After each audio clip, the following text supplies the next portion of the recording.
Okay, welcome everyone. We're really delighted to have Alex with us today in a wonderful program on the nature of mind and something we all need to think about how important this shining in and beholding something so wonderful when we have so much low energy and depression and sadness today. But this is a good immersion in something that is really, really a wonderment. Alex was born in Italy, as many of you know, in 1962.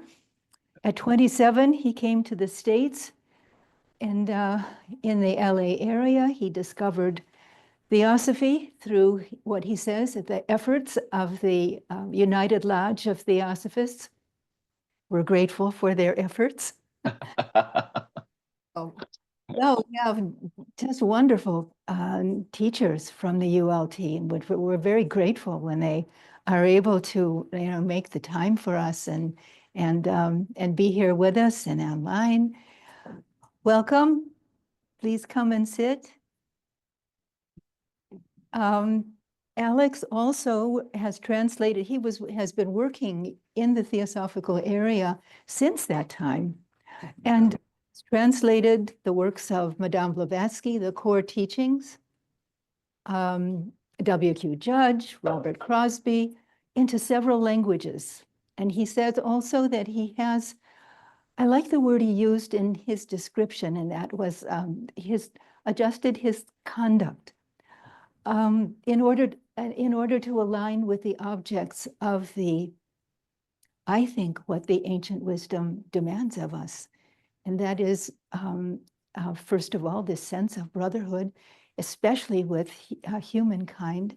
And he has been outreaching to as a bridge through in various traditions, especially Advaita Vedanta and Tibetan Buddhism. He's a bridge builder, and also his scholarship is wonderful. This need to get to the essence of religions and philosophies and science as they're all connected, such a part of our life, and I think for him also a kind of life calling, as it may be for all of us. And then also investigating what it means to be human, not in the abstract, but here and now, in really difficult and transformational times.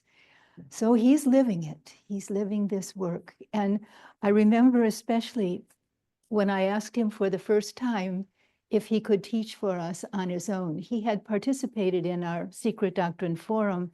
We were really grateful for that. But I remember he said it was online, just in an email, 3 words that I have never heard before from a potential faculty person or since. He said, "At your service, Maria." That's so rare. Anyway, I loved it, and I love Alex, and I'm so glad he's here with us today and that you're here also. Can you see us too, Alex? Yes, beautifully. Okay, so we can also have interaction? Yes. Possibly. Yes.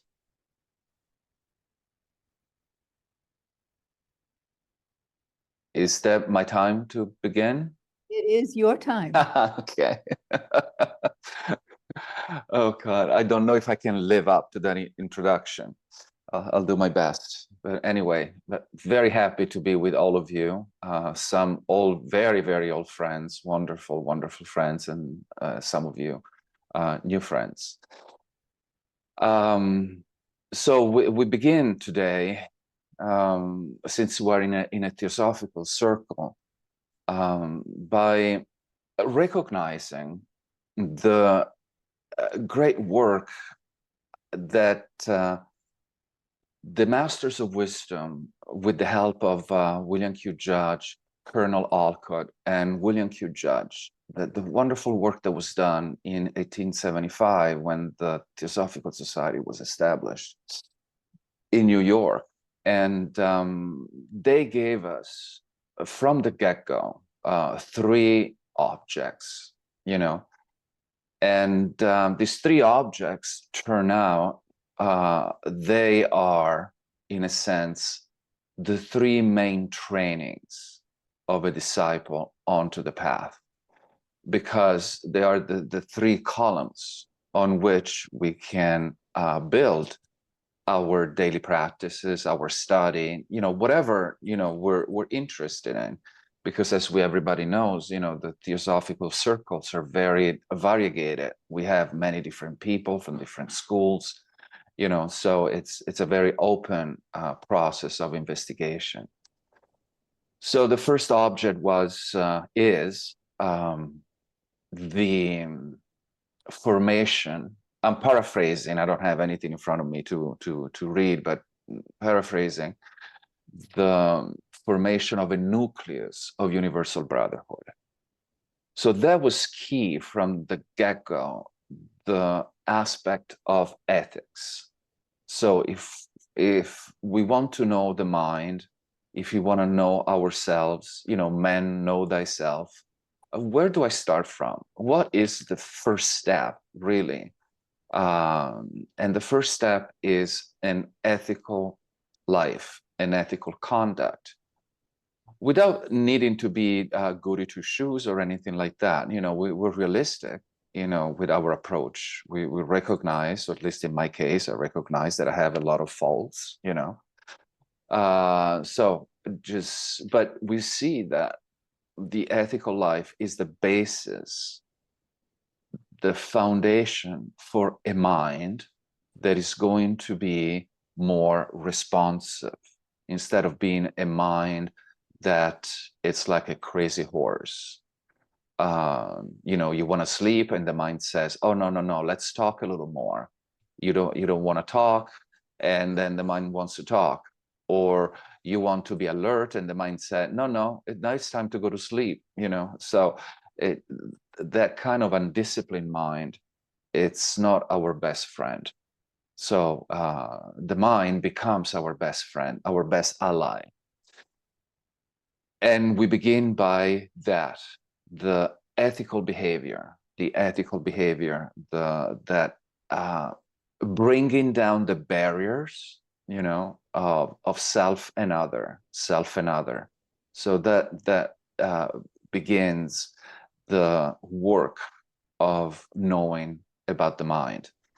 The second object is about the comparative study of all the different disciplines, you know, and especially the great Eastern traditions, which are, you know, a storehouse of immense knowledge. But even our traditions in the Western world, you know, because Madame Blavatsky was paying attention, you know, in the Secret Doctrine, as everybody knows, you know, it's paying attention to the great tradition and the golden thread that passes through all the great traditions in the East, in the West, in the North, and the South, the four cardinal points. So that study, what it does from one perspective is the development of prajna, incisive wisdom, that wisdom that is needed together with viveka, together with the discernment between what is real and what is not real. So prajna is developed, one aspect of prajna, because as everybody knows, I'm sure, you know, prajna has three aspects. The first aspect of prajna is to be exposed to the teachings through a talk, through reading a book, through maybe a conversation with a friend. You know, that's the first moment that we're introduced. So it's the wisdom of hearing. So that's the first approach of prajna. The second approach of prajna is the wisdom that arises from contemplating, reflecting. We heard the teaching, and let's say the teaching really grabbed me. I was really interested in it. And now we reflect upon it, so that we can touch upon the more intimate aspects of the teachings. And then the third aspect of prajna is meditation, is the wisdom arising from within. It's not book learning anymore. We've done the book learning, we heard the teaching, we reflected, and then in a sense you drop it. And then you allow the wisdom that resides within our heart, at the center of our being, at the core of our being. We allow that wisdom to arise spontaneously, because as the voice of the silence tells us, it says, look within, thou art the Buddha.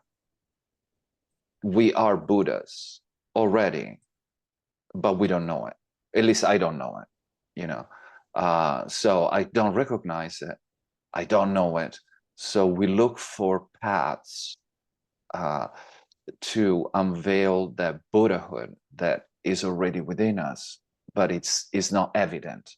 It doesn't come out in my speaking, I'm talking about myself because I don't know, where everybody else is in spiritual evolution, among ourselves here today. There could be some great bodhisattvas, some great, so I can't speak generally about everybody. So, that's why I'm referring to myself and my limitations.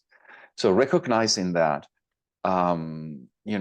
it is so important to be able to see through prajna that wisdom that cuts through the layers of objectification of myself here and the other there. This very strong, dichotomy, and this very strong reification of self and other. So that brings, difficulties, disharmony, conflicts among people, among nations, etc., etc. So prajna seems to be the key to ultimate freedom.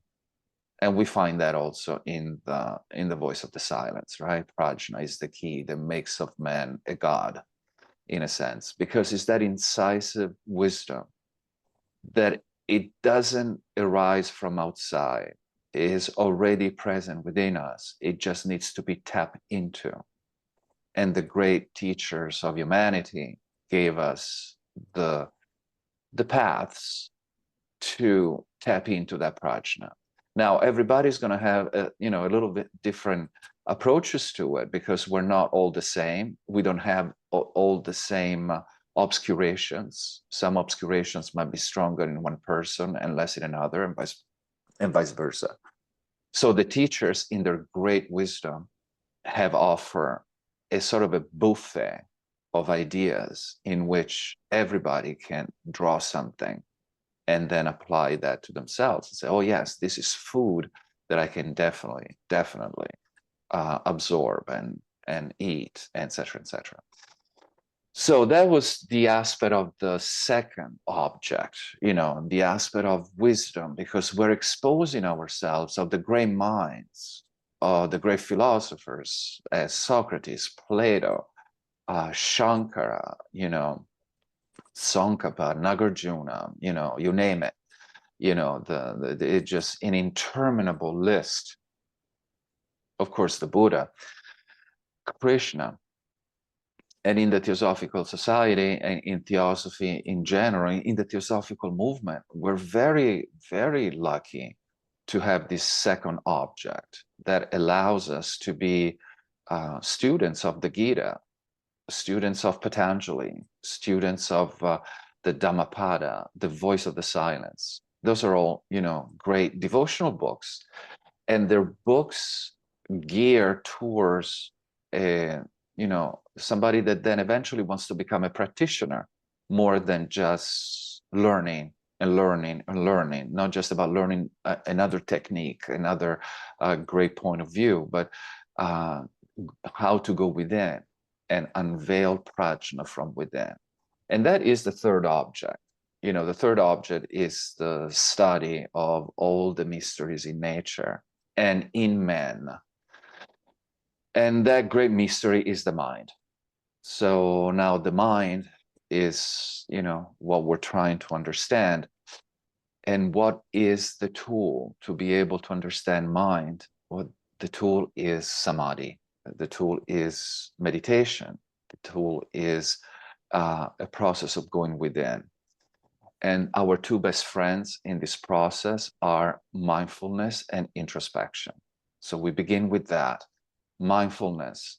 And when I talk about mindfulness, although nowadays we have mindfulness all over the place, which is perfect, beautiful. I mean, they're doing a fantastic job. But I'm also referring to mindfulness, smriti in Sanskrit, smriti, the ancient mindfulness that the Buddha brought to the fore. Ancient mindfulness meant to bear in mind, meaning it's not just moment to moment presence with no judgment, etc., etc. That is absolutely fine. The Buddha had also another aspect of this idea of mindfulness, which is the capacity of bearing in mind. We're bearing in mind the instructions that we received so that we can practice them the moment the circumstances arise, and so we don't forget. It's like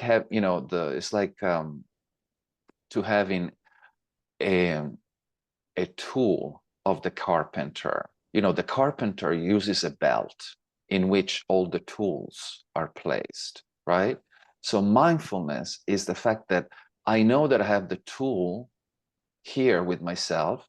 I know that I have the belt, and inside the belt there are the tools.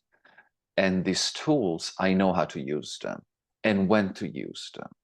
So the carpenter tool becomes this mindfulness for us.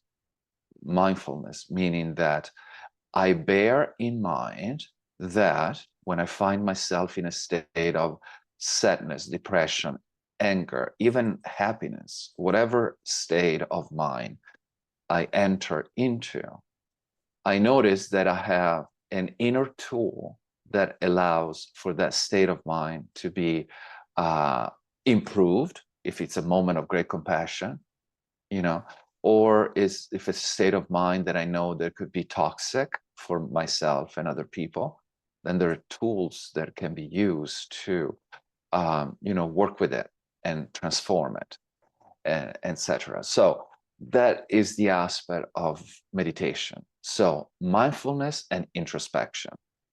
Mindfulness, again, is this bearing in mind the teachings received from the great masters on meditation, so that we never separate from them. They're always with us. They hang around in our mental environment, so that our mental environment is enhanced by the presence of the teachings of the great teacher.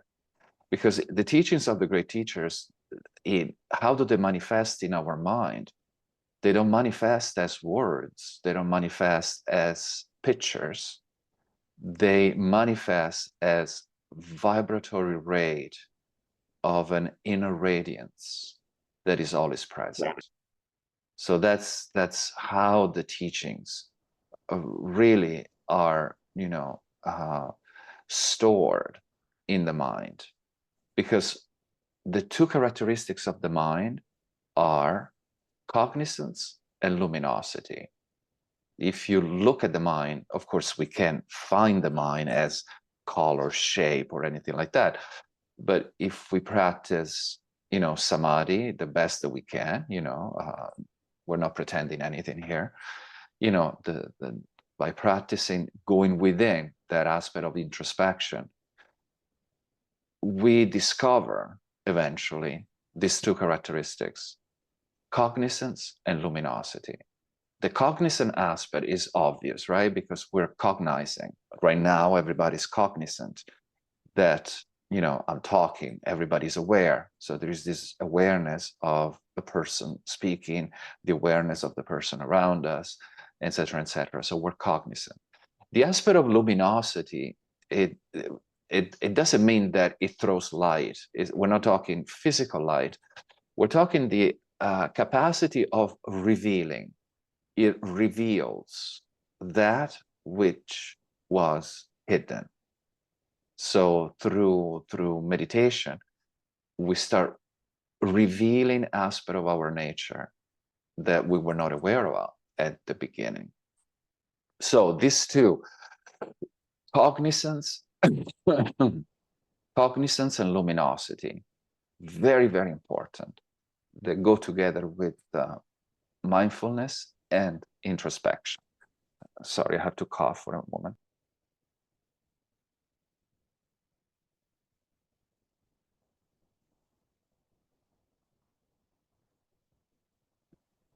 Mindfulness is the aspect of,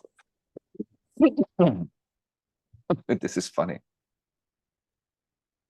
The mindfulness is the aspect that goes with cognizance, and introspection goes with luminosity. Introspection, specting intro, we're going in, we're illuminating areas of our nature that we had no idea that they existed before. So when this mind becomes this blazing lamp, why is the mind a blazing lamp? Because the process that we're using to sustain samadhi is prajna. Prajna carry that wisdom, that incisive wisdom. Prajna has by nature an intrinsic radiance. We talked about the three aspects of prajna, the three ordinary aspect of prajna, which is the prajna of hearing, of reflecting, and of meditating. And this is the prajna that we develop, right? Is the prajna that through effort we develop. But then you have this prajna, which is very similar with jnana, primordial wisdom. And this prajna is a reason. You do not develop that kind of prajna or jnana if you want to. We're born with it. We're born with that wisdom nature, which granted can be covered by, obscurations, afflictive obscuration and cognitive obscuration. Cover that luminosity, but nonetheless, that luminosity is there, because the sun can be covered by a cloud, but that doesn't mean that the sun stops shining. The sun keeps shining, although the cloud is there, but the cloud can be dissipated. That's why our obscurations are called adventitious, meaning they're temporary obscuration. They came from causes and conditions, and everything that comes from causes and condition is temporary. It will dissipate because it doesn't have its own existence. Its existence depended upon a series of interdependencies, the famous 12 nidanas, now that we find also in the Secret Doctrine.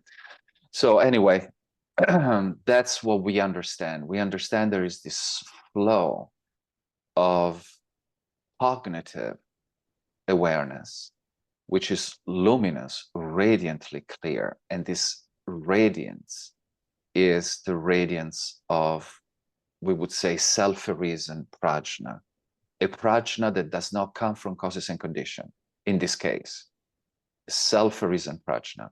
The self-arisen prajna, again, carries three aspects, which are absolutely necessary for the practitioner to know. And the first aspect is called, the essence. What is the essence of this self-occurring prajna?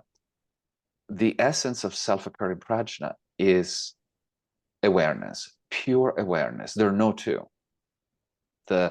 The essence of self-occurring prajna, we could say, is the dynamic energy of that primordial consciousness.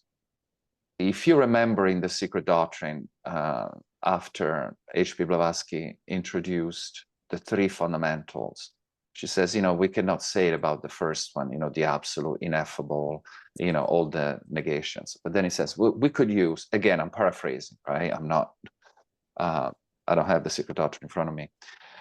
I'm just paraphrasing. And then she says, what we could say about the first fundamental is that it is absolute abstract space and absolute abstract motion. She uses these two very heavy words, you know. And then she says the absolute abstract space is bare subjectivity, you know, and absolute abstract motion is the aspect of absolute consciousness. So these two, absolute abstract space and absolute abstract motion, are key to this aspect of meditation. The absolute abstract space is the essence of everything, because everything arises from space, and it's this idea of absence of obstacle, unobstructed, because space is transparent, pellucid, nothing obstructs it. But this space is not an empty nothingness. It's permeated by a radiance, an inner radiance, which is this absolute consciousness. And different systems call it in different ways, but the secret doctrine uses that word. So it's a perfectly good word. We can use that. So that indivisible union of absolute abstract space, the aspect of spaciousness, and the aspect of luminosity, indivisibly non-dual.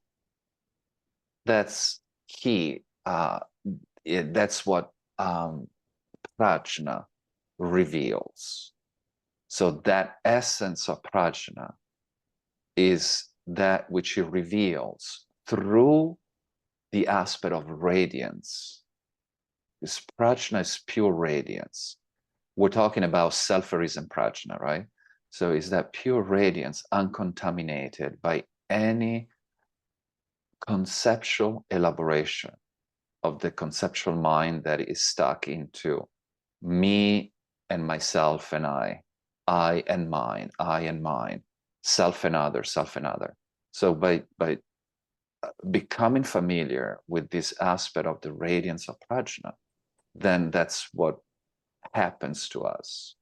We are in radiance. Radiance has no patterns. Usually, if we look at our mind, we notice that there are recurring patterns of behavior, of emotions, of many, many different things. Those are patterns that the person has established for himself or herself through habitual propensities, the habitual propensity to be reactive to certain situations, etc., etc. These habitual propensities create patterns within the mind, you know, create this kind of magnetic field of reactive energy. So when the contributory circumstances arise, their reaction appears over and over and over. So it's a little bit like the spark that meets the fuel.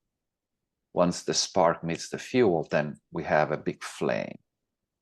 And then we have no free will, because the habitual automatic pilot takes over, and then we tend to repeat these patterns.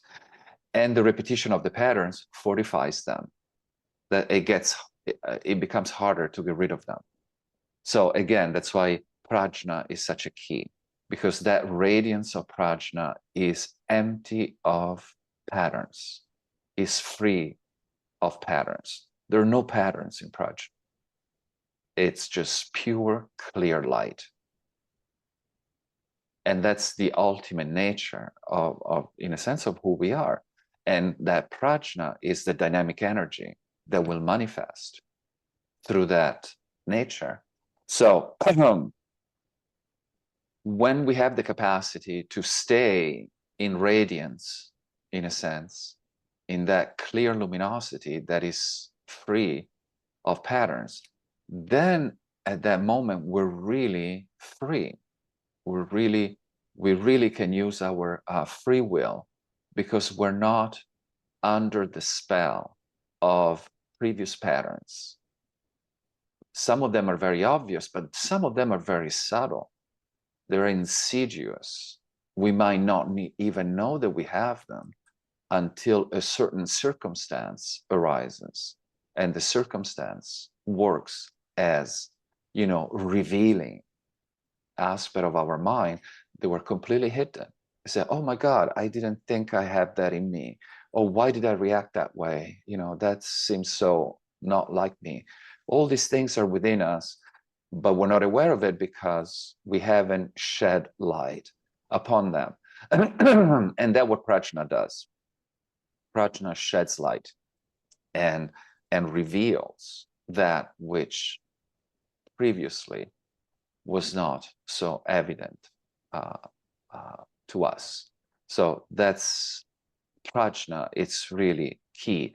So if we have these three things as they're presented in the three objects, but they're also repeated again in the voice of the silence through when H.P. Blavatsky presents the 7 paramitas, you could say that the first 4 or 5 are about ethics.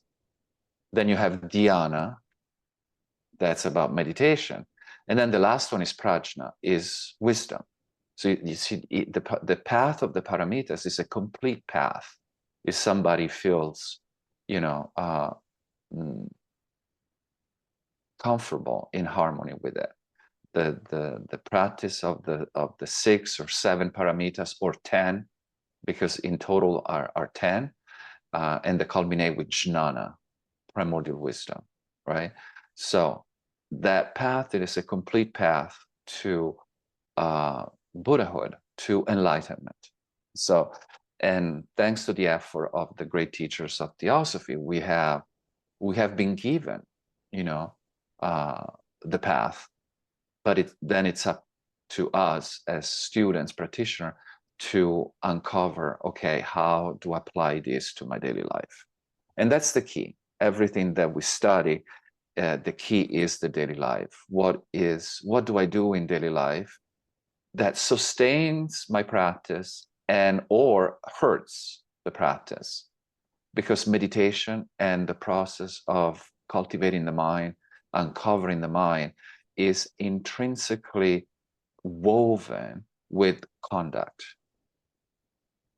I can't just be a good meditator and then behave horribly with other people, or behaving horribly and then hoping that I can meditate.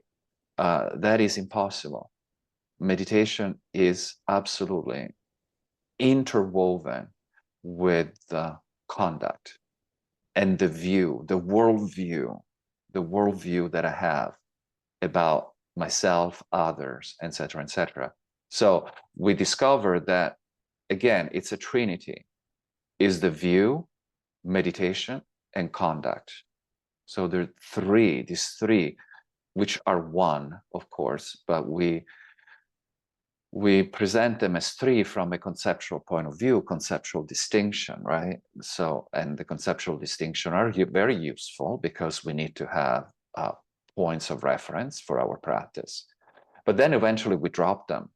It comes a time in which once you use the boat to cross the river, you don't carry the boat on your shoulders all the time. You cross the river, so you don't need that anymore. But as you are in the middle of the crossing, you don't want to get rid of your boat too early, because we might drown. Okay, so again, that has to do with common sense, knowing oneself very well, when to get rid of the crutches and when we need them. Okay, so all these things are part of our practice, and becoming very sensitive and sensible to where we are on the path, and that mostly only ourselves know. It's very unfair sometimes to ask a teacher, oh, what do you think I am on the path? Where do you think I am? It's something that has to be uncovered from within ourselves. So again, we go back to this idea of view, meditation, and conduct. View, for instance, what's the worldview in theosophy? And I'm sure that we probably have, as many different point of views that we have people together today. But maybe one safe way we could say the worldview of theosophy was presented through the three fundamental ideas. The idea of oneness, understanding, karma, reincarnation, the law of cycles, and then that aspect of evolution, that we're all on this great journey to know who we are. So maybe we could say safely, that's a presentation of the worldview in theosophy. And then what is the conduct? Well, the conduct is garnered by the great letters of the Mahatmas, and of course the voice of the silence, which can be considered our, devotional book par excellence, in theosophical circles. So the voice of the silence is that devotional book for the great, for the practitioner. And then meditation, view, meditation, and conduct. So the voice of the silence describes through the paramitas so well the conduct, but also the meditation. The meditation, we have different approaches. You could have the Patanjali approach for people that love, a certain kind of rules and, certain kind of things to do. You can have the approach of the Bhagavad Gita, which is presented in a form of a story, Krishna narrating to Arjuna, what through the questions that Arjuna poses, and Krishna reveals, a process of self cognition. And then, we live in a very, very fortunate world. Since the last century, we have been flooded in the West with great teachers coming from the East of the Tibetan traditions and other traditions, of course, not just that. But the treasure chest of the ancient Buddhist teachings has been brought to the West nowadays. And it's a real treasure chest of practices, of teachings. And you don't have to be Buddhist to practice them. That's the beauty. Some of them maybe, you have to, but some other are absolutely beyond that label. They're all about realization of the pristine awareness that is within us, and that pristine awareness has no copyrights. It doesn't belong to a particular system or group. So we're very, very, blessed in these periods in which this incredible treasure chest of teachings has been brought to the West, thanks to the effort of translators, the effort, of course, of the Dalai Lama, and all the great people that, work for the benefit of mankind.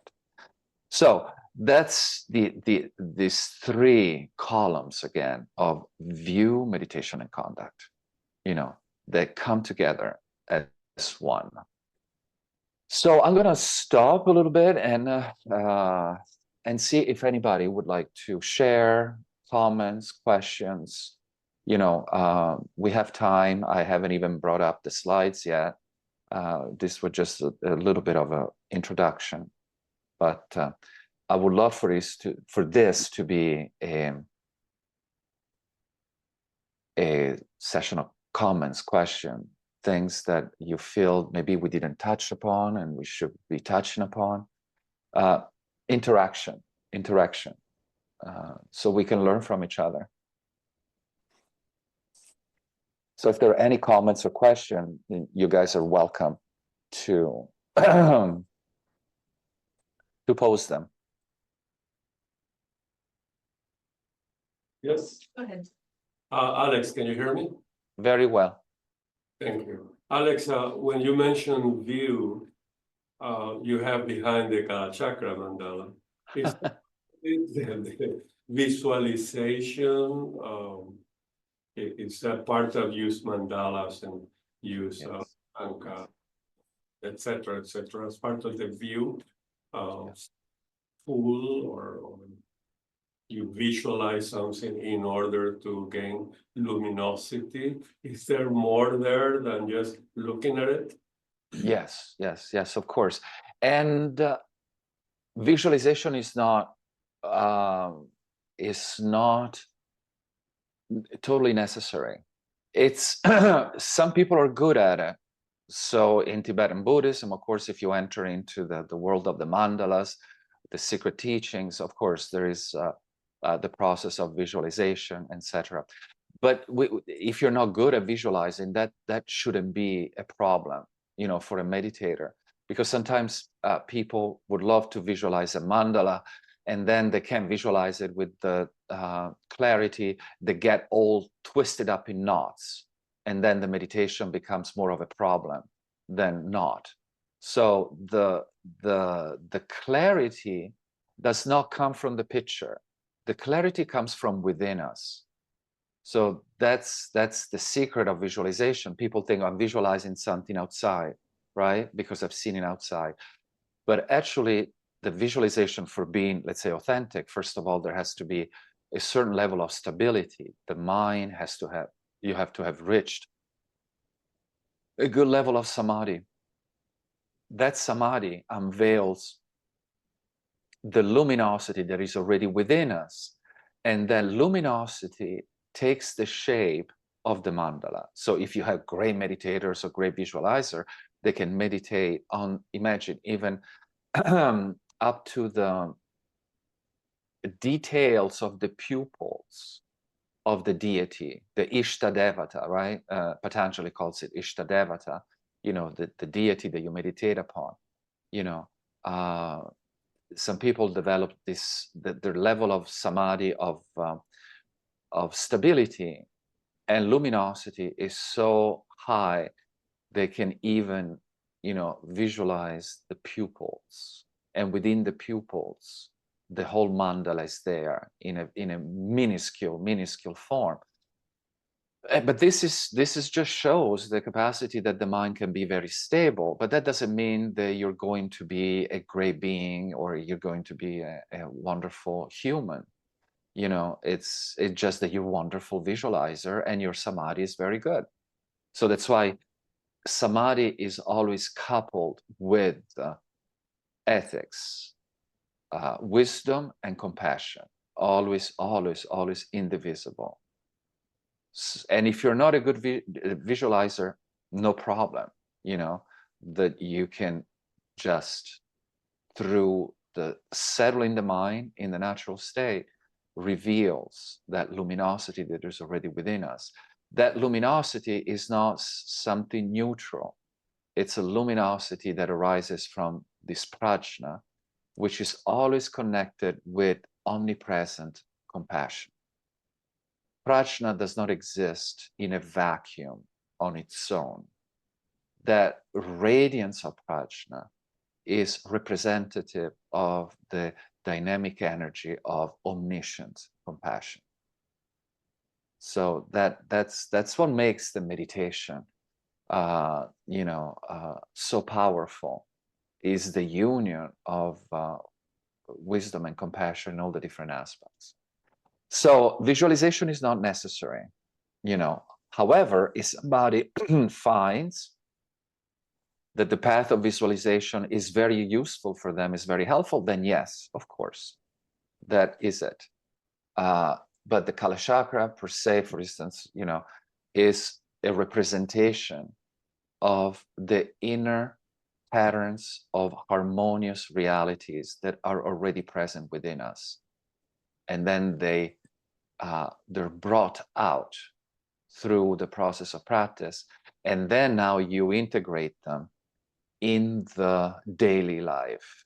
Integration is the key for meditation. Meditation is not something, again, that happens in a vacuum. Meditation is totally integrated.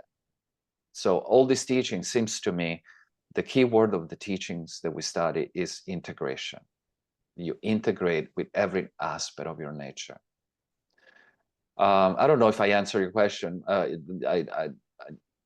but that's one, you know, free flow of thought on that idea of visualization. It's not necessary, because all the tankas, all the mandalas are just external representation of what occurs within the inner patterns at the heart. The inner patterns of the heart will take the shape of a mandala when the student is in harmony with wisdom and compassion. That harmonious aspect of wisdom and compassion creates pattern. For instance, when we talk about karma, many times, you know, of course, we always say the law of karma, the law of karma. But in the ancient teachings, it's hard to find the word law. They don't use it. They use, instead of law, they use the dynamic pattern of creative energy. So that removes removes karma a little bit from that fixed, oh, it's a law, you know. It's more of a dynamic pattern of energy that is constantly changing according to the level of awareness that we find ourselves in. So these mandalas are constantly moving. They're not, of course, in a picture, they're static, but that's the problem of a picture. The picture never represents reality, you know. But these mandalas are constantly rejuvenating themselves. They're constantly changing because the patterns that compose them are constantly changing all the time. And that's why we call it, you know, karma, this energetic patterns of processes. And when they're repeated over and over and over, we find ourselves sometimes trapped in them, or if we can break through them, then we free ourselves from them. Okay, Martin, if you have something else that you want to add to it, you're absolutely welcome. Thank you. There was another question, if I Oh, can. please, all the questions and comments are welcome. Yes. Here. I'm Sue. Anyway, wondering, you mentioned samadhi, and I'm wondering if you could comment on astral plane or astral travel versus samadhi. And Oh, okay. That's a very good question. Well, the little that I know of both, I mean, I know nothing about astral travel, but what you know, at least what I read, and samadhi. Samadhi has to do with stability. That's what samadhi is about. It brings the stability of the mind. And what does it mean, stability of the mind? It means, if we notice, one of the things that the mind has is, as we read in the Bhagavad Gita, you know, Krishna, Arjuna complains with Krishna, right? He says, this mind is so difficult to grab and understand what it is. It's just like impossible. Because together with the mind, we always talk about the mind, but together with the mind, which is the aspect of the energy, the dynamic energy of the mind, together with that mind, there are what they call the winds, or the vital energy, the pranas that sustain the mind. So the pranas sometimes are called winds, but it's not that, but it's, you know, translations. We have trouble translating the Sanskrit in our languages because we don't have all the terminology, but maybe we can call it vital energies. This mind is non-dual with these vital energies, and these vital energies are the legs of the mind. Many times they give this illustration. The mind is like a crippled jockey. It can see, but it cannot move. And the winds, the pranas, the vital energy, is like a blind horse. So the crippled jockey and a blind horse together, you know, it's very hard. If the jockey doesn't know how to take the reins of the mind, the blind horse will take the jockey all over the place. And that's what happens to many of us, you know. The mind has us. We do not have the mind. So how do we get the mind back into the stable, in a sense? That's the process of samadhi.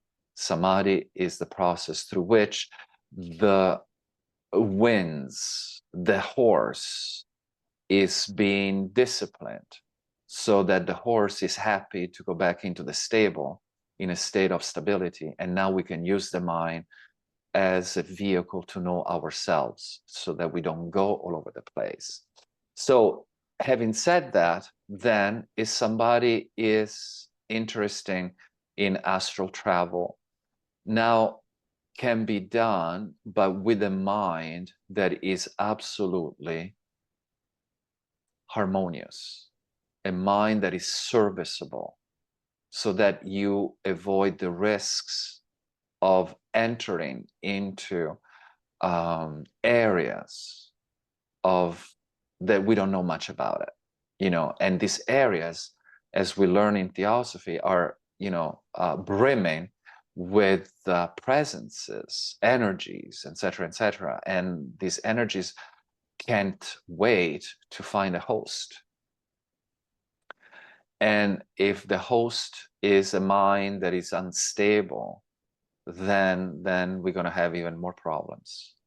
But if the mind is very stable and is very clear, prajna and wisdom are there to protect it, then you can cut through and you can uncover dimensions that are even way beyond astral traveling, you know, way beyond, you know, what we have read in the books of what we may have experienced. So I would say that samadhi, the development of samadhi, or even our best approximation of it, it will help us in everything. We will be better friends. We will be better husbands. We will be better wives, you know, better parents, better workers. You know, samadhi really is, in a sense, the process through which the minds become stable, luminous, and relaxed. Who doesn't want to have that? You know, the aspect of relaxation. That doesn't mean that I'm just becoming a wet noodle, right? Relaxation means that I'm not constantly uptight, constantly running after something, because the mind identifies with it and runs after it. So that aspect of relaxation is there. When relaxation is there, then the stability is going to be strong, because it's based on relaxation. And stability is strong. When stability is strong, then the luminosity of prajna, the luminosity of prajna is very top heavy. It's like a pyramid, right? At the basis of the pyramid, you have a relaxation. In the middle of the pyramid, you have stability. And at the top of the pyramid, you have luminosity. That luminosity of prajna is very top heavy, and it will topple over if we're not, if we don't have this profound, relaxed and stable approach that samadhi brings in. So yes, if you are interested in astral travel with a mind that is stable, relaxed, and luminous, that you can even go beyond that.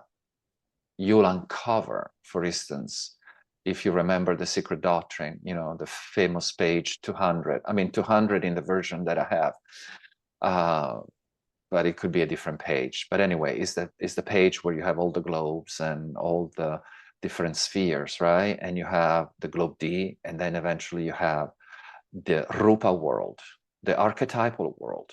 And then you have the Arupa world, you know, the triangle.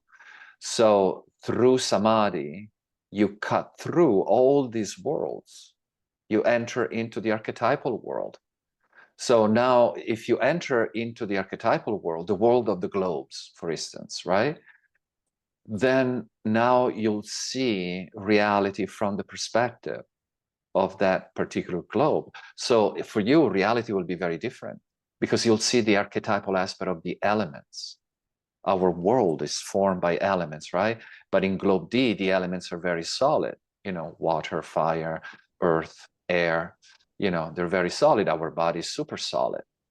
But if you enter into the archetypal world, then now you have a body of light, you know, you experience the elements in their archetypal aspect.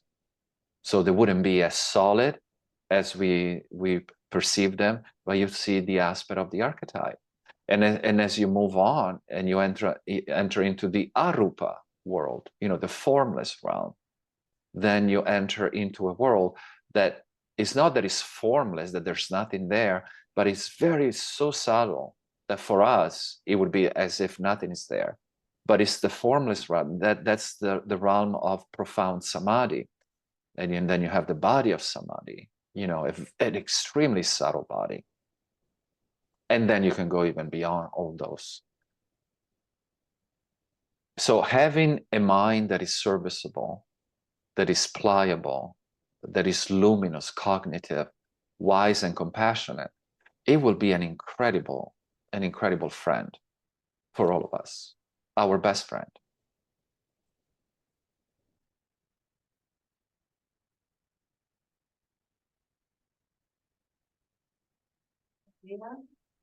Yes, thank you, Alex. Oh.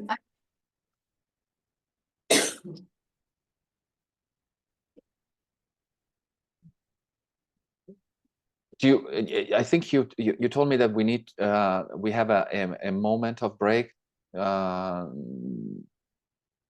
It's Yeah. 10:56. I don't want to overstep. Question. Yes, I have a quick question. Oh, yes, and then we can take a break if you wish. Although it has lots of implications, and that is the huge interest in hallucinogenics and so forth in the medical scene. Yeah. And the idea that so many of us are going to be even prescribed medications that will be introduced into a mind and a body that are not particularly serviceable, that may not be able to take the effect on the psyche that is being induced. And do you have any insights about that transition? That's a very good question, a very practical question. My insight is very limited on this. I would say that, yes, the ancient tradition really offer the process of the healthy mind and the healthy body. So I would say, let's try to work on our mind. Of course, if we're already very sick and we have to take medicine, of course, we have to be realistic and we do what needs to be done, but as a preventive measure, for instance, today we heard this teaching, and if somebody is interested in it, as a preventive measure is so important to integrate what is presented, for instance, in the voice of the silence, so we integrate the best that we can those teachings in our mind.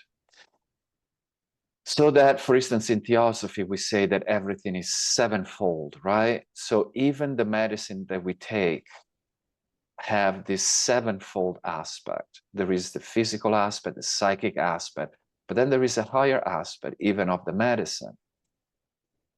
Now, that higher aspect of the medicine can be activated by us if we have trained our mind to be able to familiarize ourselves day by day with that higher aspect of nature that permeates everything. So that training into seeing the sevenfold nature will actually help tremendously people who take medicine. And that explains maybe a little bit the placebo effect. When we talk about the placebo effect, people are receiving a sugar tab, and that sugar tab is actually healing them. How is that possible? Well, for people who say that, oh, mind is not important, or they say brain is the mind, then of course for them it's a mystery. They say, okay, well, this is unexplainable. We don't know why. But for us who are students of these ancient traditions, who have worked with the mind, for millennia, and they have developed very profound insight into the nature of mind, then the placebo effect is very explainable through that aspect of the mind convinced that what you're taking has incredible capacity of healing. The same thing is the opposite, nocebo. It's called nocebo effect, right? If you think that you're given poison by your doctor, and then everything is so poisonous, then yes, then the medicine might have a negative effect on you. So we have the nocebo effect and the placebo effect, and they're both determined by the mind. So I think in Theosophy, we're very, very fortunate that the great teachers have explained to us the sevenfold constitution of the human and the cosmos. And that applies, I suppose, to everything that we take. So even the medicine. So those are my 5 cents on it. Right. Are there any other comments or questions or doubts, that was brought up?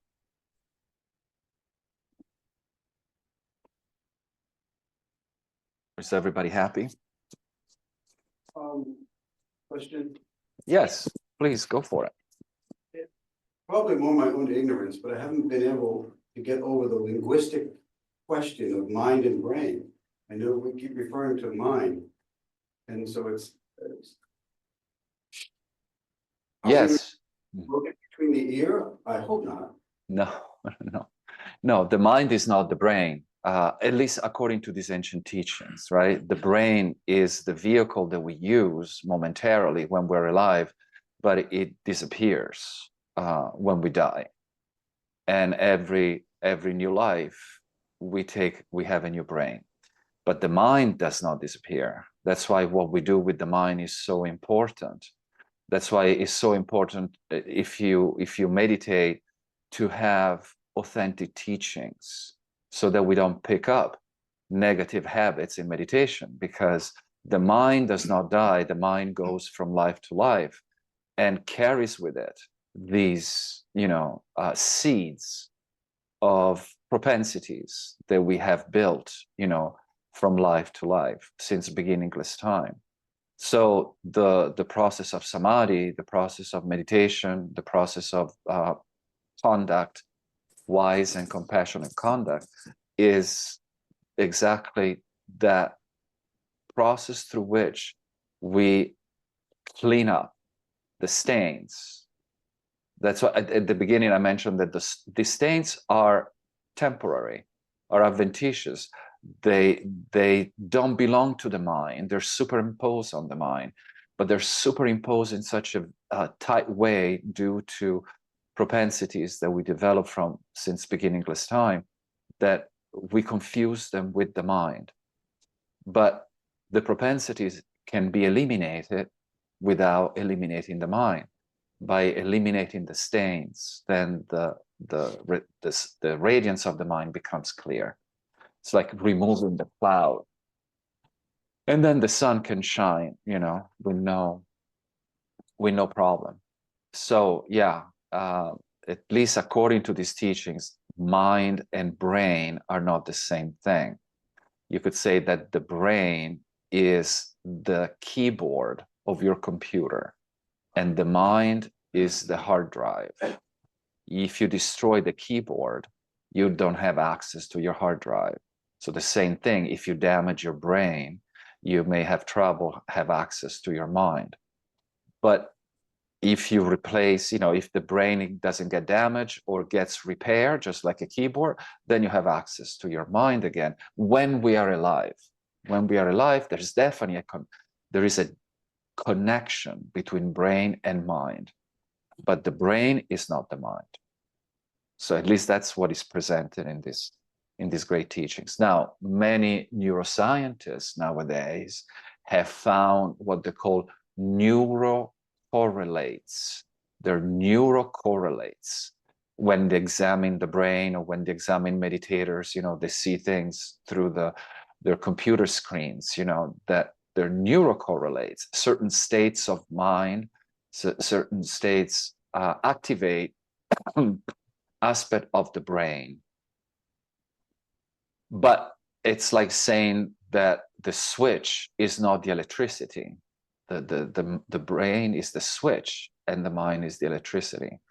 So the switch is not the electricity. So the same thing, the neurocorrelates are not the mind, but they're showing that there is definitely a bridge between the mind and the brain.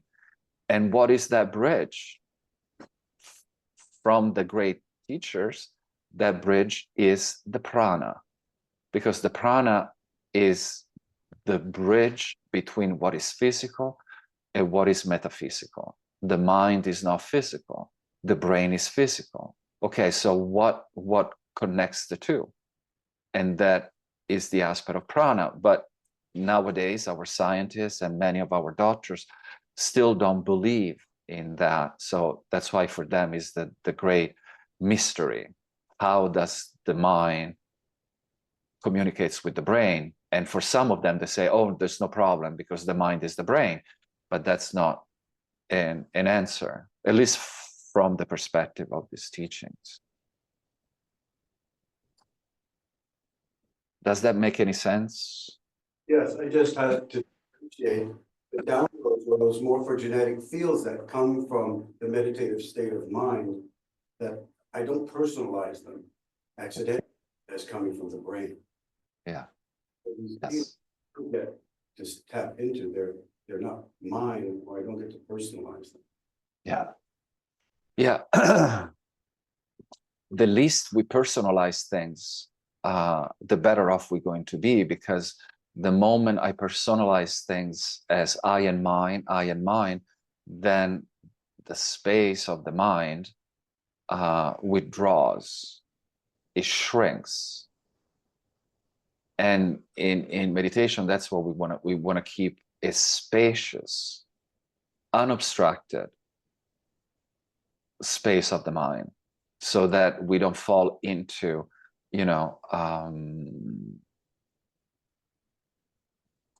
shrinkage of the space of the mind. Because when the space of the mind shrinks, that's when a lot of the negative aspect of our nature rise up, because the space is so constricting that it becomes claustrophobic. Hence reactions of anger, resentment, reactive behavior. It happens in a very, very reduced space of the mind. But when the space of the mind is like an ocean, spaciously present, then a wave in the ocean, it does not cause, a huge turbulence. But if it's the same wave in a teacup, well, then it's another story. So the capacity of maintaining the space of the mind in a state of spaciousness and not collapsing, that is sustained by relaxation. The process of relaxation is key to sustain a space of a mind that doesn't collapse into a problem. Any circumstance of life, for many of us, then it becomes a problem, a drama, and this and that. When that occurs, if we're able to look at the space of the mind, we will see that the space of the mind has collapsed into the circumstance. And the only thing that I see right now is the circumstance. And that is due to the disappearance of the process of relaxation. Now I am uptight. The process of relaxation is directly proportional with the spaciousness of the mind. So that when circumstances arise, that spaciousness allows for us not to fall into reactive behaviors, and sustain the capacity of being lucid, clear, and very effective in finding solution. because as we said earlier, the key here is integration. So if I want to be an integrated being in daily life, in my relationships, with the people I work with the people, I train with, and et cetera, an integrated individual is an individual that is able to sustain the relaxation, the stability, and the luminosity. If you're able to sustain these three, doesn't matter what system you practice, doesn't matter, then you're going to be an integrated person.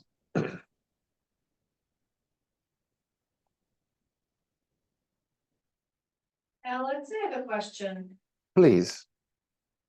So there's so much research out there right now, and I love what you're saying. But there's so much research out there right now about the body remembering, like the physical body remembering. Yes. And I've had the experience of my body tightening up without my mind even knowing that there was a recollection of something. And it was the oddest experience because the body suddenly started getting tense.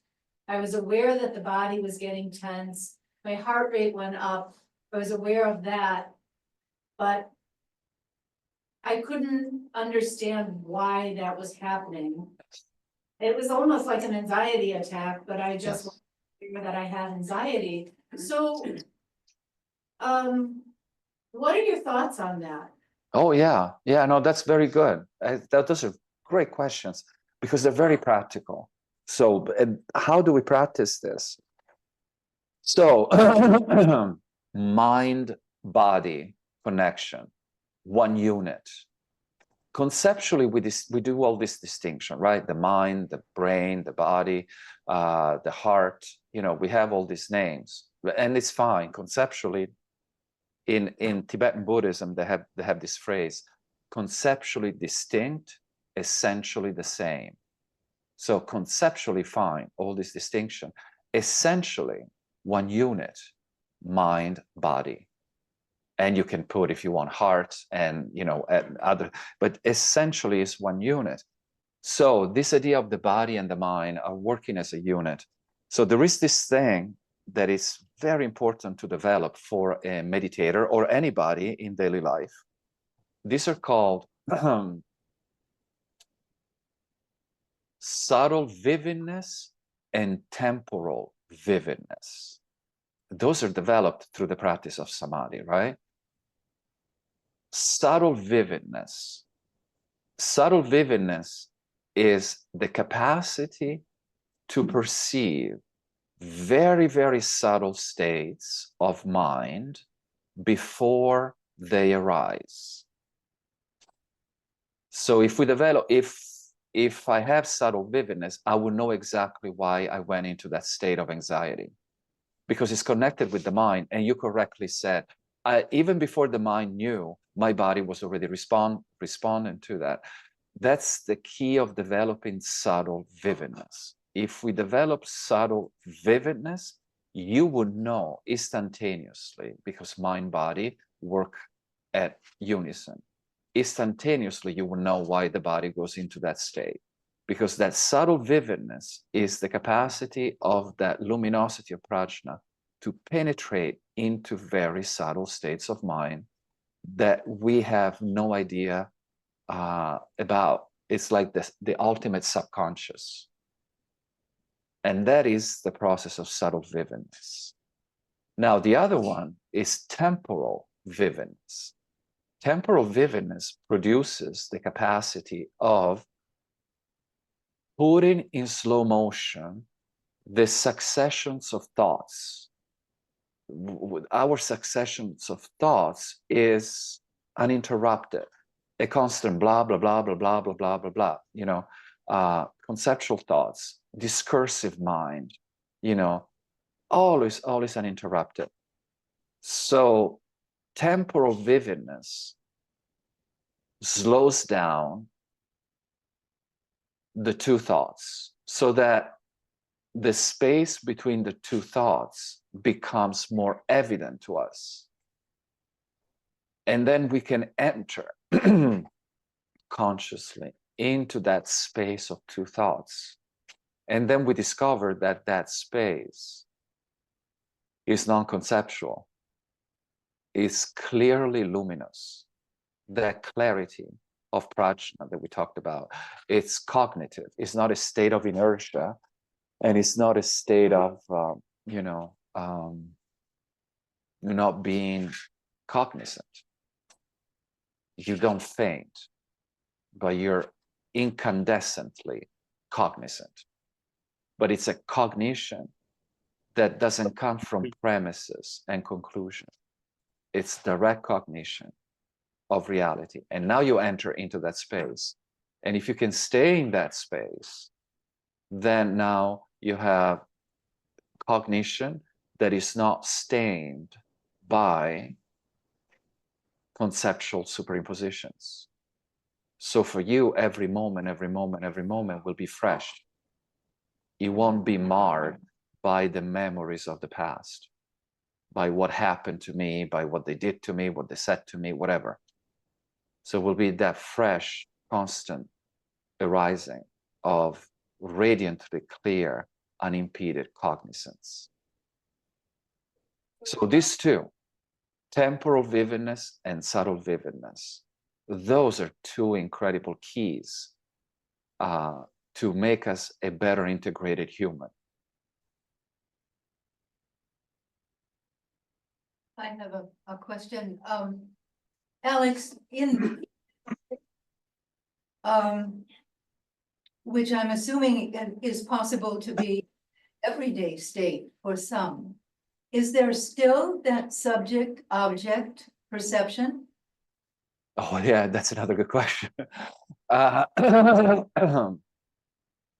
The subject-object perception will continue as long as we are trapped in, let's say, in the conceptual mind, because that's the bread and butter of conceptual mind, subject and object.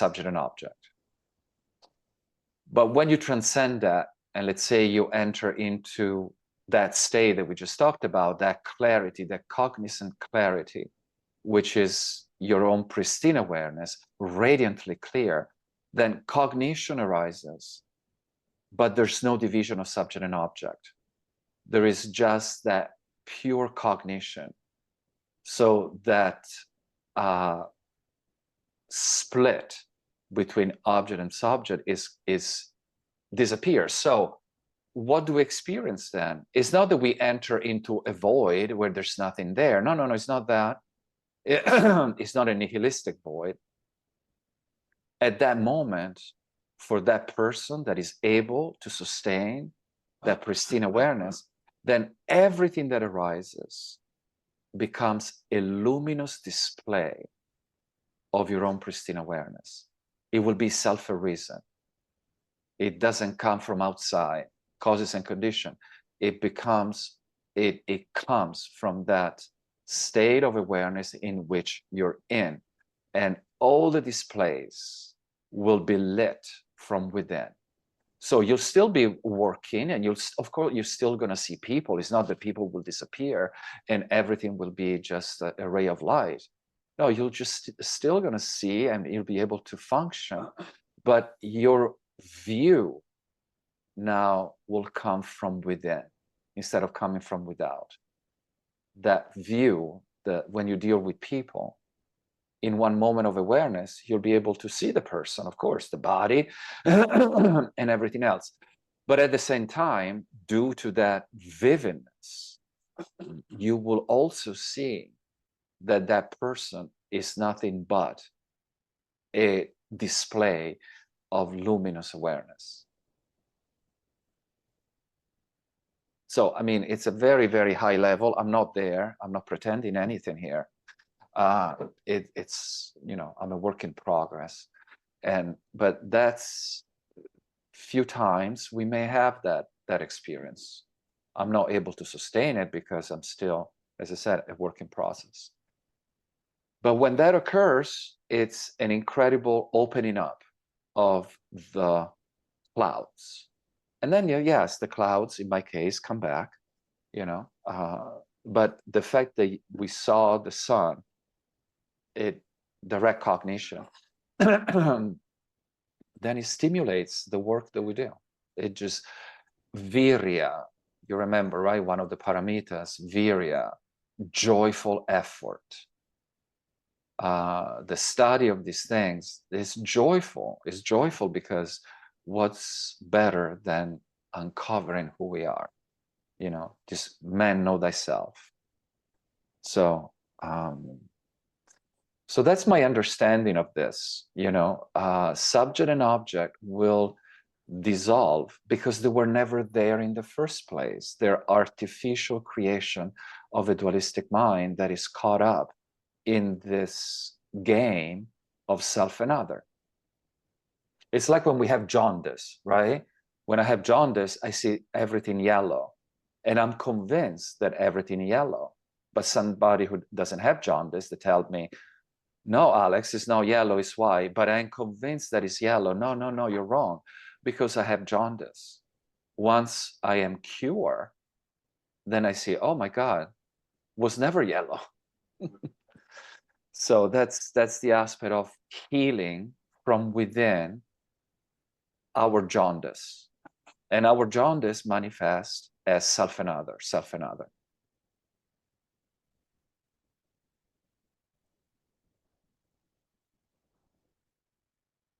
I don't know if that helps you, but that's one point of view at least.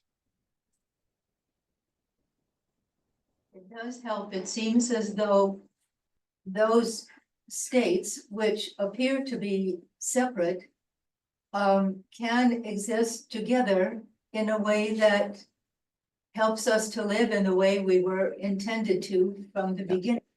Yes. It's a kind of oscillation of Yeah. one ending into another, but it's all of one piece. Yeah, it's one ocean, and you can have many waves. The waves can be big, small, with a lot of crest, with a lot of foam, but they're never other than the ocean. And the ocean is water. So it's all water, but it takes many different shapes, many different forms, many different aspects. But if we can sustain that awareness that everything is this water, and from that water you have water can become ice, so our perceptions freeze, right? So what makes my perception freeze is this dualistic mind sustained by these winds we talked about earlier, about the pranas. The pranas are like cold winds blowing on the surface of the mind, which is like a lake. By blowing on the surface of the mind, these cold winds of selfishness and separation crystallize the surface of the mind. They make it hard. It's frozen, but it's still H2O. Ice and water share H2O. The H2O never changed. That essential ultimate nature of mind is clear light. So that never changes. But that clear light can manifest as a frozen lake, or semi-frozen, or a little bit frozen, or completely liquid, completely fluid. That depends on the level of prajna again. The frozen lake is caused by these winds that blow, the winds of separateness, let's say, and the warmth of prajna, the fire, the inner fire, right? That inner fire of prajna that arises spontaneously through the practices melts the frozen surface of the lake of our mind. And as it begins to thaw out, then the fluidity of the mind, the serviceability of the mind, the luminosity of the mind, they start arising spontaneously. So that's the beauty of what we're learning, is this prajna finally, since it's inherent within us, finally coming out. And one of the first aspect of prajna is the inner fire that dissolves the crystallized mind, the frozen mind. And what freezes the mind is self another, self another, self another. At least that's what I understand. You know, I could be totally wrong, but that's one way to look at these things. Alex, we have another question in the room. Oh, please, please. Every question is so much welcome. You know, I find that this is very enriching questions. Go ahead. Well, I want to thank you first for this powerful poetry. That kind of ignite that luminosity of, I think, the awareness. You talked about awareness. And it came to me that you talked earlier about familiarization with, Yes. with the recognition. Yes. That awareness, it's so much the key that at one point we can relax into that illusion while abiding in the great perfection or the app. It's like the two together, but not being caught into, in other words, kind of like dropping into that continuum. Yes. I don't know how you have such a way of putting in words that it's really beautiful, and the way of familiarization with that insight to bring it about more often, so we have this stability you're talking about. And Yes. Yes. Yes. Yes. Well, the way that I said it is not much better, is not better than what you said. Just the words that you use are exactly the right words. You use drop in, abiding. Those are key words, you know. You said the great perfection. You presented beautifully, you know. And actually that idea of dropping in, I want to work with that, because I think it's a beautiful way to present it. You drop in, it's natural, it's spontaneous. Because many times meditation can become a really dry thing of a bunch of techniques. It's all about these techniques, and then you discover what in reality is the natural state of who we are. And the only thing I have to do, I mean, the only thing, it seems easy. It's simple, but it's not easy. The teachings are very simple, but that doesn't mean that it's easy. So there is a difference between simplicity and easy. The teachings are simple, and as you mentioned, it's just drop into the nature of your mind. And it's just like when you drop in, you know, to see a friend, to see something, you know, you drop in. It's a natural way of doing things. The dropping in makes the familiarity stronger. And the beauty is we can drop in anytime. You know, the difference, we cannot drop in our friend's home you know, when we want. You know, we sometimes need to call, etc., etc. But now we're talking about our nature, our awareness. So we naturally drop in and visit with it. You know, you visit with the nature of your mind. You visit with that clarity. Now, there is a beautiful saying in Tibet they say the longer the birds fly around the golden mountains, the longer the reflection of gold stays on their wings. So the longer we drop into that clarity and luminosity of the mind, the longer that reflection of clarity will stay with us during the day. So when I have to cook, when I have to clean the house, when I have to go to work, when I have to drive, all our ordinary activities will be imbued with that clarity. But that will not happen if I do not drop in, if I don't just naturally, familiarize myself with that aspect of awareness that we don't learn from books. The books simply point out. They're called pointing out instructions, right? The Upadeshas. Those are pointing out instructions. But the pointing out instructions are given to the students so that then the student can take them and go within and uncover from within, drop in and abide. The other word that you use that is very important is the capacity of abiding, of staying. What knocks me out of course? Why can't I abide in the natural state of the mind? The reason why I cannot abide is because the winds of the mind,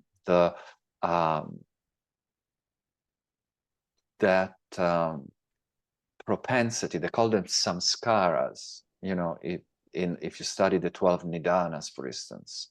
The first one is avidya, not knowing, of course. I don't know who I am.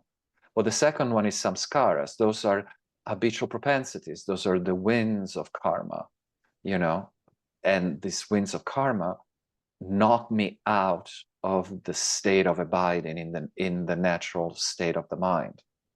So, and that's why we said earlier, by withdrawing the winds. That's what happens every time that we go to deep sleep at night, right?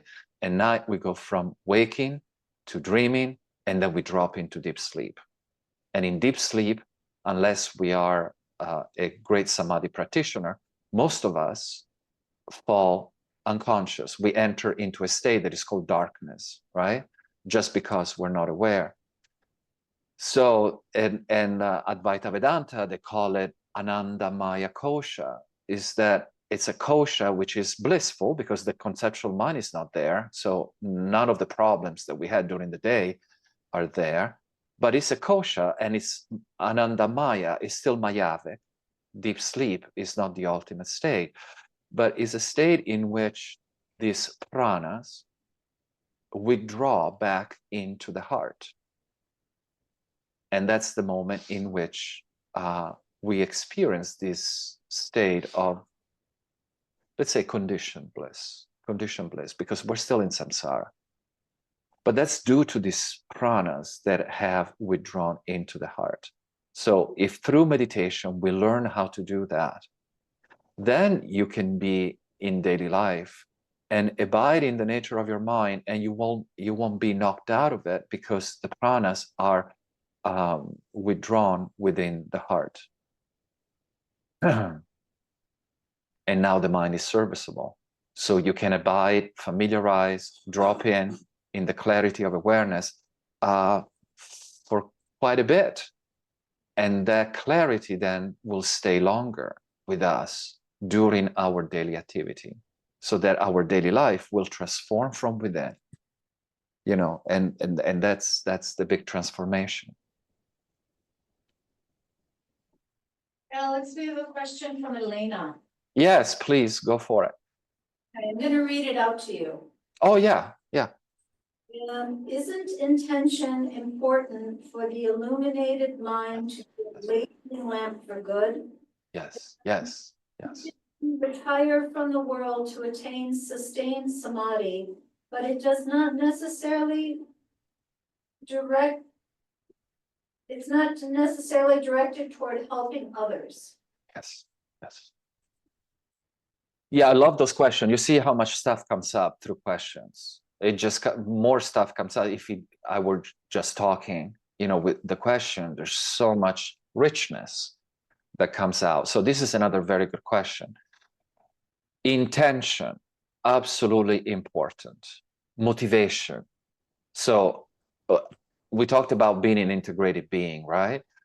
So the first thing in the morning, of course, we're not obliging anybody to do this, but in case somebody's interested in it, the first thing in the morning when we wake up, we set our motivation, our intention. And for this level of studies, at this level of teachings that we are receiving, there cannot be any other motivation than compassion for all sentient beings.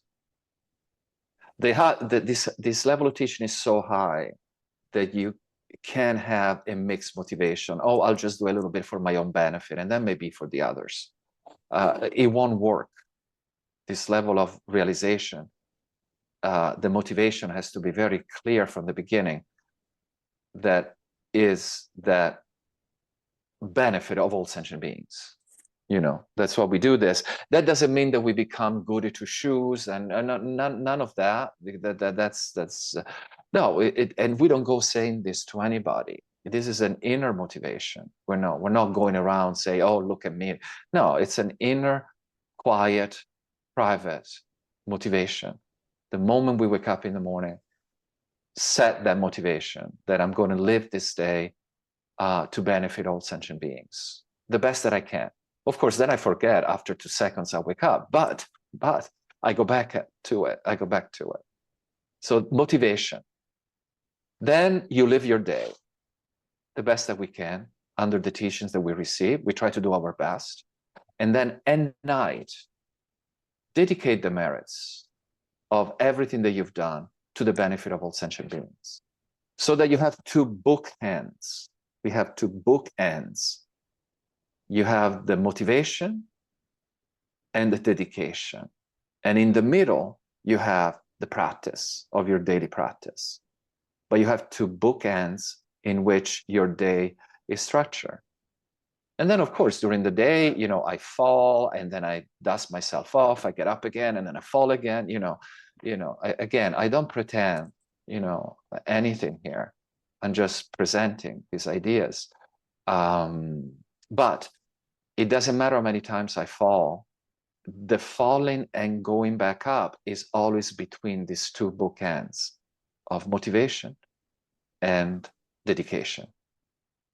So if that is done, it's very, very important, to keep that connection with all sentient beings.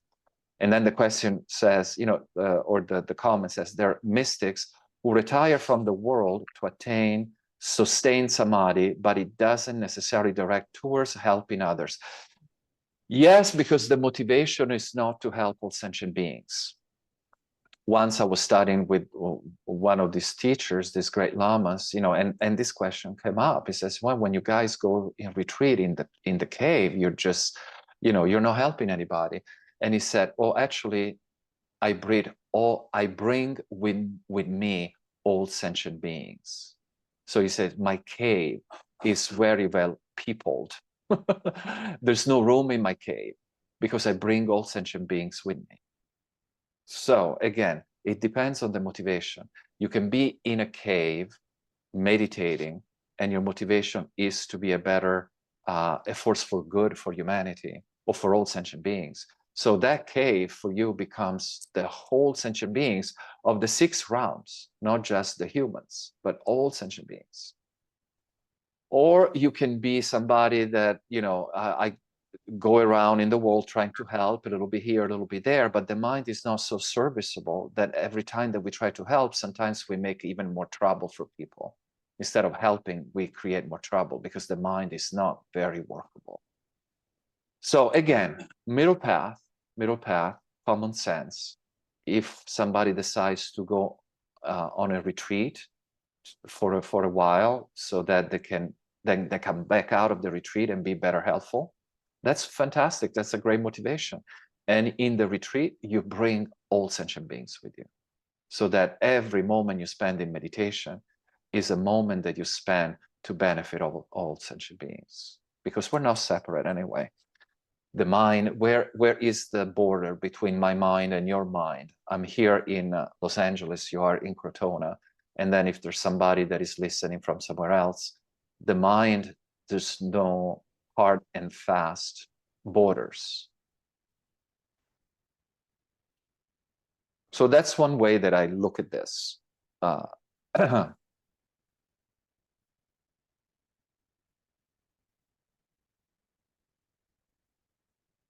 Any other questions or comment or doubt?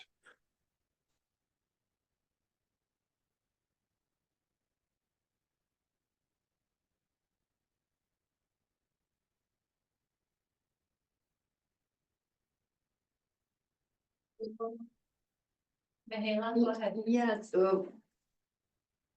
going back to that spontaneous you talked about before, about spontaneous presence that Yes. Yes. which is always present. Yeah. And the mind is like had a contact with that. Yes. It seems that striving to grasp that actually prevents the recognition of it in each other. Yes. Yes. What Yes. how would you poetically go about describing that? Yes. So this is the difference between awareness and mind. Again, we're talking about a difference from a conceptual point of view, right? Because every time we go into this difference, it's just for us to have clear understanding from the conceptual point of view.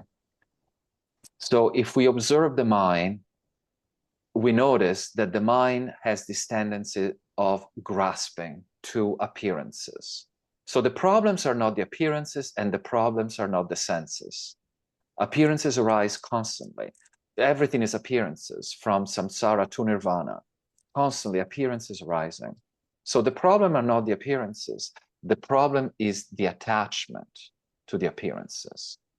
Thinking that the appearances are real. Thinking that grasping, as you mentioned, that word grasping.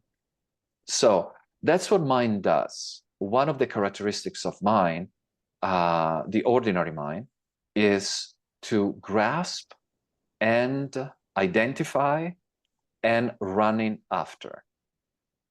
Pursue, the mind pursue. That's why you said, I'm in pursuing. I'm in the pursuit of knowing myself, pursuing. Nothing wrong with that, but that is still mind, is still contrived. As I said, no criticism on it. That's where we all begin. We all begin with this. So know that every time you sit in meditation to say, oh, I'm sitting in meditation because of this, because of that. If you have an aim, that's all part of mind, and that's part of grasping. And that could be an obstacle, because as the Gita tells us, I'm attached to the fruits of what I'm doing. So every time there is attachment to appearances, attachment to what I do, that is an obstacle. I'm not saying that it's easy, right, to get rid of attachment, etc. I'm not saying that, but at least to recognize the difference between mind and awareness. It's key. Mind always tends to attach, grasp, and pursue. Awareness does not need to do any of that. Awareness is spacious, has no aim, has no focal point. Another thing that mind has is a focal point. That's why the beginning samadhis is always about single-pointed meditation, single-pointed. And that's all mind related. Awareness has no focal point. That doesn't mean that awareness is dispersing. No, because awareness is the heart of the radiantly clear inner cognizance of self-occurring prajna. So when we say that awareness has no focal point, that doesn't mean that awareness is spaced out. No. It's absolutely incandescently clear and cognizant, but it doesn't work with the mind anymore.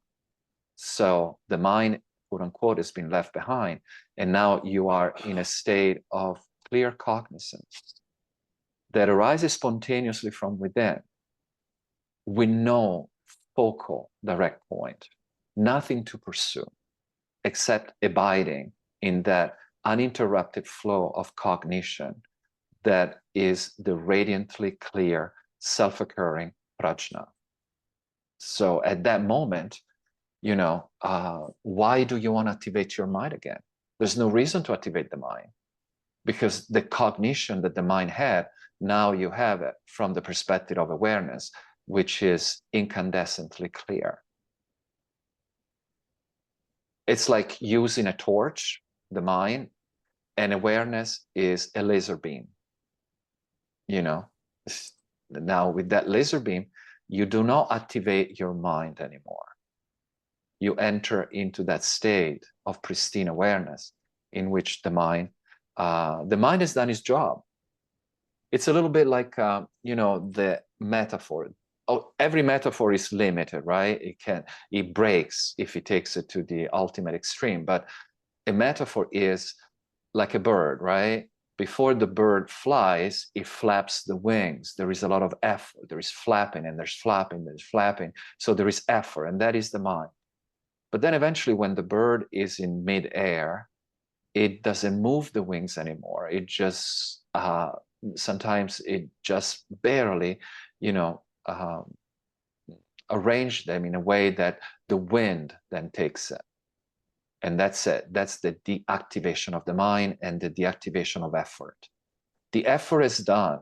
The effort that was needed is done. Do not go back there. Now just, you know, go through that by keeping your wings in balance without reactivating the conceptual mind. And then you stay and fly uninterruptedly, effortlessly. So that's the metaphor or the analogy or the illustration that is brought in order to understand this effortless path. That doesn't mean that you don't do any effort. It doesn't mean you sit on the chair. It just, the effort was done when was necessary, and then you drop it, and then you abide. I don't know if this is clear, but this is what I can offer. Thank you. Oh, we have one more question. Sure, sure. You might have indirectly given me an answer to a question that clients have asked me for 30 years. And I'm always cautious to give them the answer. But you gave an answer, which I don't know will work in my case, but inevitably they all ask me at some point, they say, Tom, my mind is driving me crazy. Yes. I say, how do you know that? And they say, I can hear it. Yeah. To which I always ask them, who do you think's doing the listening? And you're saying it's awareness. And then is it etheric, or what is the principle of the awareness? Yes, yes, yes. And that is, unfortunately, so many people are in that position that the mind drives them crazy because the blah, blah, blah never stops, never stops. So that process of the mind driving us crazy is exactly those winds. The understanding of the winds is so important. Why is the mind so unstable and driving me crazy? Because those winds are constantly blowing. And those winds are these samskaras, these tendencies that we have developed since beginningless time. So What they don't get is they can hear themselves. yes, yes, they can hear themselves. They can hear themselves. And that hearing is still done through the mind, but it could be funneled by awareness. So what is the hearing of awareness?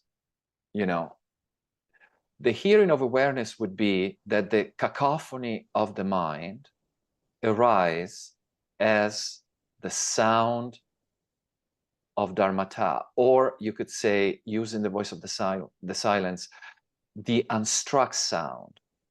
I think she mentions that right at the beginning of the voice of the silence. You know, it says the sound that is not struck, nada. That's what she mentioned. She meant the sound of nada. Now, what is that sound of nada? From one perspective, of course, I don't pretend to have the ultimate answer here. We're just investigating together.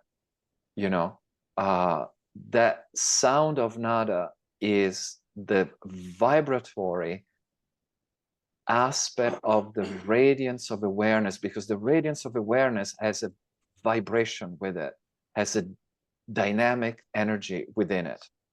So if you're able to listen through the awareness, then that which used to be cacophony becomes for you the sound of nada. It becomes the sound of the radiance of awareness vibrating in the central channel, in the avaduti, in the sushumna, some people call it. Because we haven't even touched upon, I mean, this subject is so immense, we haven't even touched upon the anatomy of cognition. There is a whole anatomy of cognition within ourselves, which is totally untapped, you know. And I'm not talking, you know, weird, you know, things about chakras and this and that, which is connected, of course, with chakras and nadis, but from the perspective of the ancient traditions, from the perspective of the ancient yogis, you know.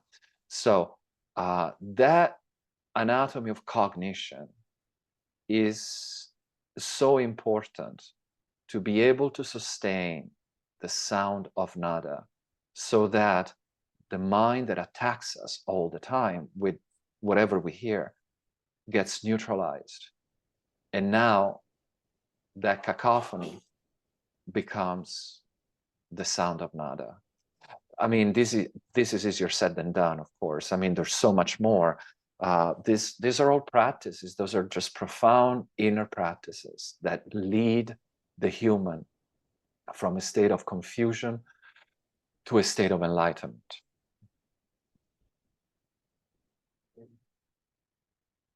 But again, the anatomy of cognition is absolutely intrinsical for us to be able to understand what's going on here. The mind and all the intricacies and the winds and the samskaras, the three nidanas. For instance, a lot of keys are in the first four nidanas. H.P. Blavatsky doesn't speak a lot about the nidanas, but she hints at them in The Secret Doctrine. And it's a study that is very much worth doing, you know, in order to understand how do we end up here. And the first one is, of course, avidya, not knowing who I am. The second one is the samskaras. Those are the karmic twins of which we talk about. The third one is vijnana, which is the conditioned mind sustained by these karmic twins. And then the fourth one is another key one, is name and form, nama rupa. We go through life labeling everything. They just label. So we get stuck in a labyrinth of labels, and we think that the labels is the reality, and it's not, etc., etc. I mean, I don't want to go on nidanas now because, but you see how these subjects are all interconnected. You pull a little string here, and the whole system vibrates. I don't know, that's my impression. Again, I could be wrong. Alex, it's 10 after 12. Shall we break? for Oh my lunch? God, I'm so sorry. I'm so sorry. You should have stopped me. We are the lucky ones. Oh my God. Yes, of course. Let's stop. And we didn't even touch anything on the subject. We just had a wonderful dialogue. I love this. I hope you guys enjoy it as much as I do. If you do not enjoy it, let me know, and then we can go back to the slides and, you know, the ordinary approach. But if you enjoyed the dialogue of comments and ideas, we can go on with that. I'm here for you guys, so you tell me what you like best. I think We we like- should break. Yes, let's take a break.